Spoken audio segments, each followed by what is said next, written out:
In this video tutorial I will show you how to hide Instagram messages without deleting them. First open the Instagram app.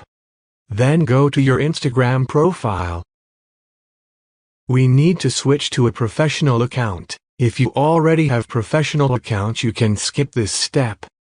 Tap on the three lines at the top right. Then open the settings.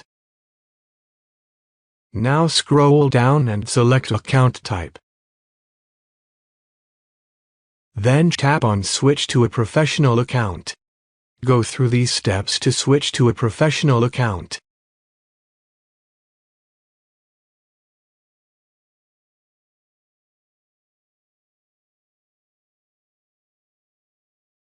Then go to your Instagram messages.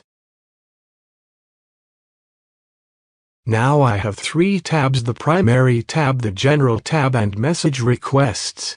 I want to hide the first chat. Swipe over a chat from right to left. Then select General. Now I can't see the chat, so they are hidden. To unhide them, tap on the General tab. Swipe and click on Primary.